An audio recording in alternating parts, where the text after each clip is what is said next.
বেগম খালেদা জিয়ার মৃত্যু হয়েছে। স্বাভাবিক মৃত্যু, বার্ধক্যজনিত মৃত্যু এবং সম্মানজনক মৃত্যু। প্রকৃতি এমন একটা সময় তার মৃত্যু নির্ধারণ করেছেন, যে সময়টিতে তার সারা জীবনের যে কর্ম, তার সারা জীবনের যে অর্জন, সেই অর্জনের রাষ্ট্রীয় স্বীকৃতি, রাজনৈতিক স্বীকৃতি এবং প্রাকৃতিক স্বীকৃতির একটা সন্ধিক্ষণ রচনা হয়েছে ডিসেম্বর মাসের এই সময়টিতে। বোঝার চেষ্টা করুন যে বেগম খালেদা জিয়া যদি আজ থেকে ২ বছর আগে ইন্তেকাল করতেন, তাহলে তার মৃত্যুর পরে তার যে শেষকৃত্য, এটা কেমন হতো? নিঃসন্দেহে আজকের মতো হতো না। ২ নম্বর হলো যে তার মৃত্যুর পূর্বক্ষণে তিনি দেশ এবং বিদেশের চিকিৎসা সেবা পেয়েছেন। তার প্রিয়জনদেরকে তিনি পেয়েছেন কাছে, তার সন্তান, তার নাতি, তার পুত্রবধূ সবাইকে তিনি কাছে পেয়েছেন। এক অনন্য জীবনের পরিসমাপ্তি।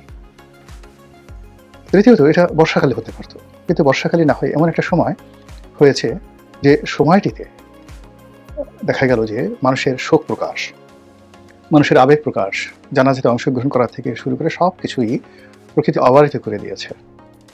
এরকম মৃত্যু, এরকম সম্মানজনক মৃত্যু, এরকম মহিমান্বিত মৃত্যু আমাদের এই সমাজে খুব অল্প মানুষের ভাগ্যে জোটে। তার ব্যাপারে আল্লাহর সিদ্ধান্তই চূড়ান্ত, আল্লাহই ভালো জানেন। আমরা শুধু দোয়া করি অনন্ত লোকে তিনি যেন সুখে থাকেন, শান্তিতে থাকেন। এখানে একটা বিষয় হলো যে, যে বা যারা তাকে আঘাত করার চেষ্টা করেছেন বিভিন্ন সময়টিতে, কার্যত এখন অবস্থা দৃষ্টি মনে হচ্ছে যে তার জন্য উপকারের কারণ হয়ে দাঁড়িয়েছিল। যেমন তিনি যখন জেলে গেলেন, তার এই যে জীবিত কিন্তু তিনি জেলে আছেন, এই সময়টিতে নেতাকর্মীদের মধ্যে, বিএনপির নেতাকর্মীদের মধ্যে যে বন্ধন তৈরি হয়েছিল, যে মহব্বত তৈরি হয়েছিল, সেটি এখন বিএনপি তার সুফল পাচ্ছে।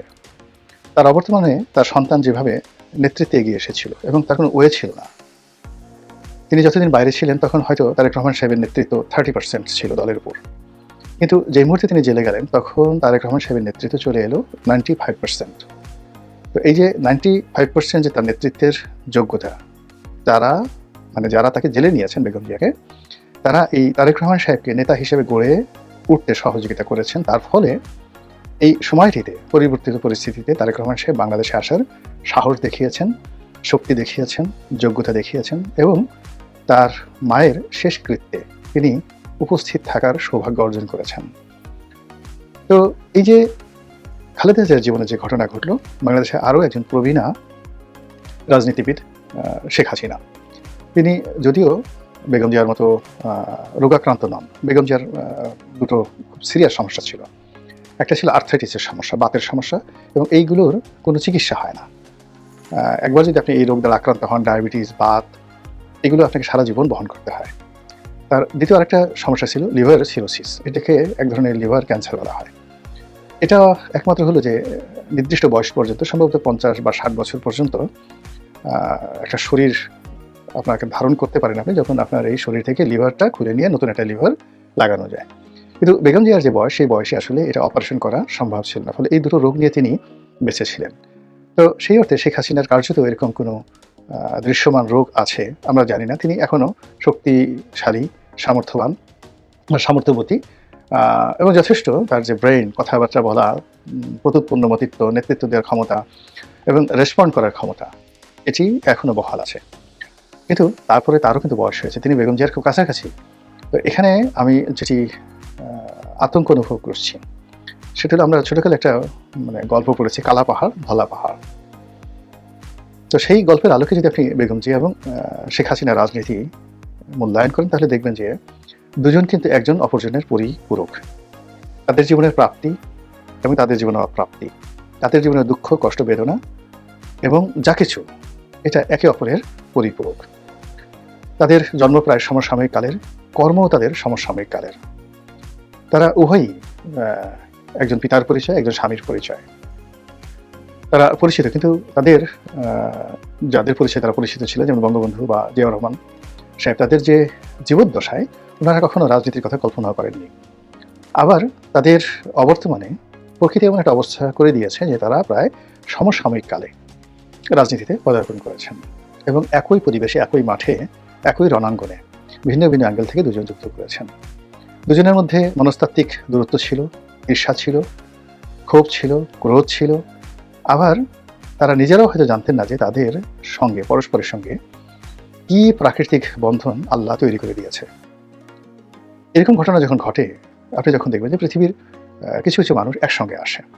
যেমন বঙ্গবন্ধু যে সময়টাতে ছিলেন, ওই সময়টিতে বঙ্গবন্ধুর সমপর্যায়ের অনেক বিশ্ব নেতা, সেটা মার্শাল টিটো বলেন, ফিদেল ক্যাস্ট্রো বলেন, ইয়াসির আরাফাত বলেন, ইন্দিরা গান্ধী বলেন, তারপরে মিশরের আনোয়ার সাদাত বলেন, এরকম অনেকে ছিলেন যাদের সঙ্গে বঙ্গবন্ধুর বন্ধুত্ব ছিল। আবার যে সময়টিতে জিয়াউর রহমান সাহেব ক্ষমতায় এলেন, ঠিক সেই সময়টিতে পাকিস্তানের জিয়াউল হক, তারপরে অন্যান্য দেশে তার মতো যারা মিলিটারি জিনিয়াস ছিলেন, ইন্দোনেশিয়াতে সোহার্তো ছিলেন, তো সবাই জিয়াউর রহমানের সমপর্যায়ে যারা লোকজন ছিলেন সেই সময়টাতে ছিলেন। আবার শেখ হাসিনা খালেদা যে সময়টিতে এসছেন, ওই সময়টিতে আপনি দেখেন যে শ্রীমাবু বন্দ্যোপাধ্যায়ের কন্যা বেনজির ভুট্টো, বেগম খালেদা জিয়া, শেখ হাসিনা, মানে ওনারা সবাই ঠিক একই সময়ে রাজনীতিতে, ফিলিপাইনে কোরাজান একুইনো একই সময় তারা রাজনীতিতে তাদের অভিষেক হয়েছে।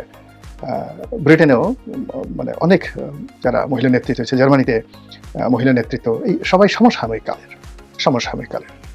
তো যখন হয়, মানে একজন যখন আজরাইলের কবলে পড়েন, একজনের যখন মৃত্যু হয়, একজনের যখন সফল হন, একজন যখন সার্থকতা পান, ঠিক কাউন্টার আরেকজনের ঠিক সেম ঘটনা ঘটে।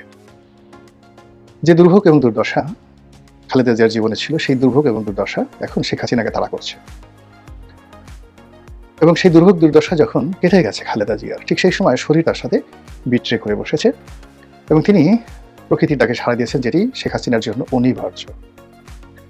তো যেটা বলছিলাম যে বেগম খালেদা জিয়ার অবর্তমানে যেভাবে বিএনপি নেতৃত্ব প্রতিষ্ঠিত হয়েছে দেশে এবং দেশের বাইরে, শেখ হাসিনার অবর্তমানে সেই নেতৃত্বটি কি আওয়ামী লীগের মধ্যে প্রতিষ্ঠিত হচ্ছে? এর কারণটা হলো যে আমাদের এই দেশের, আমি যতটুকু রাজনীতি মানে বোঝার চেষ্টা করেছি, 1970 সাল থেকেই আওয়ামী লীগের বিরুদ্ধে অনেকগুলো রাজনৈতিক দল দাঁড়ানোর চেষ্টা করেছে। এর মধ্যে আওয়ামী লীগের যারা সবচেয়ে জুয়েল, ছাত্রলীগের সবচেয়ে জুয়েল, তারা জাসদ করার চেষ্টা করেছে, বাসদ করার চেষ্টা করেছে, তারপর তারা গণফোরাম করার চেষ্টা করেছে, কৃষক শ্রমিক পার্টি করার চেষ্টা করেছে কাদের সিদ্দিকের নেতৃত্বে, তারপর বাকশাল আব্দুর রাজ্জাক সাহেবের নেতৃত্বে বাকশাল করার চেষ্টা করেছে, আরও অনেক একাগারের সময় সেই সংস্কারবাদী আওয়ামী লীগ করার চেষ্টা করেছে, কিন্তু আওয়ামী লীগের বাইরে কোনো দল করা যায়নি। একইভাবে বিএনপি বহুবার ভেঙেছে, বহু লোক গিয়েছে, তৃণমূল বিএনপি, তারপর এসেছে জনতা দল, আরও কত দল, কিন্তু বিএনপির বাইরে নেওয়া যায়নি। জিয়া পরিবারের বাইরে, শেখ পরিবারের বাইরে রাজনীতি নেওয়ার বহু চেষ্টা হয়েছে, এখনো হচ্ছে, কিন্তু কোনো অবস্থাতেই হালে পানি পাচ্ছে না। আমাদের দেশের প্রকৃতি এবং পরিবেশ কেন জানি এই পারিবারিক ট্র্যাডিশন এবং এই দুটো দলের রাজনীতির মধ্যে তারা মানে যাকে বলা হয় নিজেদেরকে কেন্দ্রীভূত করে ফেলেছে। তো সেই অর্থে বিকল্প চেষ্টা করা যেতে পারে। আপনি ধরুন এই যে গত 17 মার্চ ধরে বা 16 মার্চ ধরে জুলাই আগস্ট বিপ্লবের পর ডক্টর মোহাম্মদ ইউনূস কি না করেছেন, জামাত কি না করেছে এই সময়টিতে সকল ইসলামিক দলগুলোকে একত্র করার জন্য, কিন্তু তারা তো পারেনি। এনসিপি কি না চেষ্টা করেছে, এনসিপির সঙ্গে তাবৎ পৃথিবীর অনেক বড় বড় শক্তি চেষ্টা করেছে যে এই তরুণদের দলটি প্রতিষ্ঠা পাক, কিন্তু বানের জলের মতো তারা বিএনপির জোয়ারের সামনে ভেসে যাচ্ছে। এই যে একটা অবস্থা, সেই অবস্থার প্রেক্ষিতে বিকল্প নেতৃত্ব তৈরি করার চেষ্টা হবে, আগামীতে হবে, এখনো হচ্ছে, এবং এটা ভালো। কিন্তু তার সঙ্গে সঙ্গে যেটা আমাদের আছে, বিএনপি আছে, আওয়ামী লীগ আছে, এই দলগুলোর মধ্যে যদি ভালো নেতৃত্ব তৈরি হয়, যেহেতু এর বাইরে আমরা জনগণকে নিতে পারছি না, জনগণের মন মানসিকতাকে নিতে পারছি না, ফলে এই দলগুলোর মধ্যে যদি ভালো নেতৃত্ব তৈরি হয়, এই জন্য যদি আমরা সাহায্য করি, সহযোগিতা করি, বুদ্ধি দিই, পরামর্শ দিই, উৎসাহ দেই, তাহলে হয়তো দেশের জন্য তুলনামূলক ভালো হবে। এবং ওই যে একটা কথা আছে না যে গ্রামে এক ডাক্তার, হাতুড়ি ডাক্তার, ভীষণ রকম জনপ্রিয়। তো সেই গ্রামে একজন এমবিবিএস ডাক্তার এলেন। এখন এমবিবিএস ডাক্তার এলেন, কিন্তু এমবিবিএস ডাক্তার কাছে কোনো রোগী যায় না। এমবিবিএস ডাক্তার দেখলেন যে এই জনপ্রিয় যে হাতুড়ি ডাক্তার, তিনি যে অপারেশন করেন, তারপরে তিনি যে দাওয়া দেন, ওষুধ দেন, অনেক ভুল হয়, ভ্রান্তি হয়, এবং অনায়াসে তিনি যেভাবে সিজারিয়ান অপারেশন করেন, বড় বড় ফোড়া কেটে ফেলেন, তিনি দেখেন যেগুলো সফল হয়, কিন্তু প্রায় সব ক্ষেত্রে মৃত্যু ঝুঁকি থাকে, কিন্তু তিনি না ডাক্তারকে বোঝাতে পারছেন, না জনগণকে বোঝাতে পারছেন। তো সেই অবস্থাতে তিনি অনেক পরিশ্রম করে সেই যে হাতুড়ি ডাক্তার, তাকে সেই ডাক্তারের ট্রেনিং দিলেন, ডাক্তারি বই পড়ালেন, তাকে দক্ষ করলেন, অভিজ্ঞ করলেন, এবং অভিজ্ঞ করার পর দেখা গেল যে তিনি আর আগের মতো ওভাবে চিকিৎসা করেন না, ওইভাবে অপারেশন করেন না।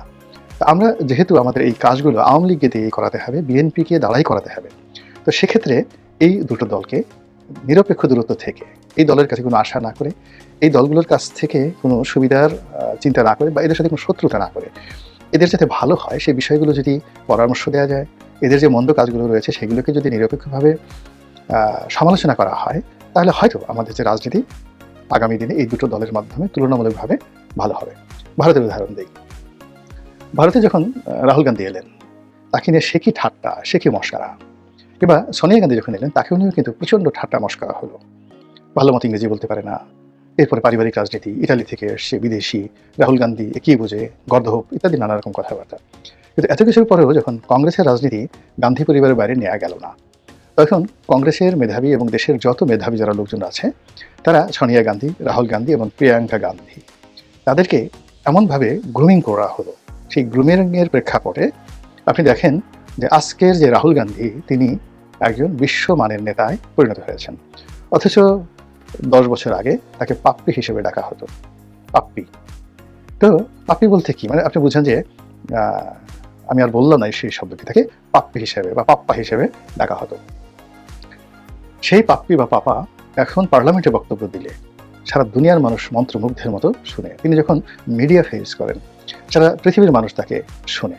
আর প্রিয়াঙ্কা গান্ধী, তিনি তো একেবারে ডুপ্লিকেট হয়ে গেছেন ইন্দিরা গান্ধীর, কি পার্লামেন্টে কি বাইরে। তো এটা ভারতের যে সিভিল সোসাইটি তারা সহযোগিতা করেছে।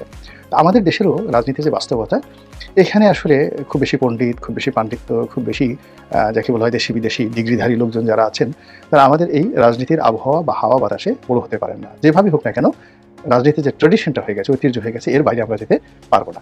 তো সেক্ষেত্রে বিএনপি এখন ভালো একটা জায়গাতে আছে, তাদের অনেক দায়িত্ব কর্তব্য আছে, আমাদের নাগরিক সমাজ তাদেরও আছে, এবং আওয়ামী লীগের যারা লোকজন আছেন তাদেরও আছে। তাদেরকে বুঝতে হবে যে একই সময়ে শেখ হাসিনার এবং খালেদা জিয়ার যেভাবে উত্থান হয়েছে, একইভাবে আপনি মিলিয়ে দেখেন শেখ হাসিনা খালেদা জিয়ার জীবনে যে ট্র্যাজেডিটা এসছে, খালেদা জিয়ার এই মৃত্যুর পরে আপনি ধরে নেন প্রকৃতির নিয়ম যে শেখ হাসিনা বেশি দিন বাঁচবেন না, কোনো রোগ নাই বালাই নাই, এটাই প্রকৃতির নিয়ম। তো শেখ হাসিনা যদি খুব অল্প সময়ের মধ্যে তিনি অসুস্থ হয়ে যান, নিষ্ক্রিয় হয়ে যান, তিনি যদি 1-2 বছরের মধ্যে অসুস্থ হয়ে পড়েন, একেবারে অসুস্থ হয়ে পড়েন, আমি আশ্চর্য হব না, কেননা the science of nature speak in a same way, প্রকৃতি এইভাবে কথা বলছে। তো এই যে বেগম জিয়ার মৃত্যুর সঙ্গে সঙ্গে আজরাইল যেভাবে শেখ হাসিনার চারিদিকে ঘোরাফেরা করছে প্রকৃতির নিয়মে, এটাকে যদি কগনিজেন্সে নিয়ে আওয়ামী লীগের লোকজন প্রস্তুত হয়, বিকল্প নেতৃত্ব তৈরি করে এবং রাজনীতিতে টিকে থাকার চেষ্টা করে, হয়তো তাদের জন্য ভালো ফলাফল বয়ে আনবে। কিন্তু তারা যদি যতদিন তিনি প্রধানমন্ত্রী ছিলেন ওভাবে মনে করে যে তিনি 100 বছর জীবিত থাকবেন, 130 বছর জীবিত থাকবেন, এবং শেষ দিন পর্যন্ত এখন যেভাবে তিনি কথাবার্তা বলছেন, আগে যেভাবে কথাবার্তা বলতেন, আরও 2 বছর পরে 5 বছর পরে তিনি এভাবেই কথাবার্তা বলবেন, আমি মনে করি না যে এটা ঠিক হচ্ছে। এটা এখানে আবেগ নিয়ে এই ধরনের চিন্তা ভাবনা করা যায়, কিন্তু বুদ্ধি, বিবেক, এটা যদি আপনি খাটান, প্রয়োগ করেন, তাহলে দেখবেন যে এটা একেবারে অবাস্তব। তো কাজেই সেই বেগম খালেদা জিয়ার মৃত্যুর পর আওয়ামী লীগের যারা অনুসারী, তারা এটি অশনের সঙ্গে তাদের নেত্রীর জন্য মনে করে যদি এগোতে থাকেন, তাহলেই হয়তো ভালো হবে। মহান আল্লাহ সবকিছুর মালিক, তিনি ভালো জানেন। প্রকৃতিতে তিনি যে উদাহরণ সৃষ্টি করেছেন, সেই উদাহরণ থেকে আমি যতটুকু বুঝেছি ঠিক ততটুকু আপনাদের কাছে বললাম। ভুল এবং ভ্রান্তির জন্য আল্লাহর দরবারে ক্ষমা চাই।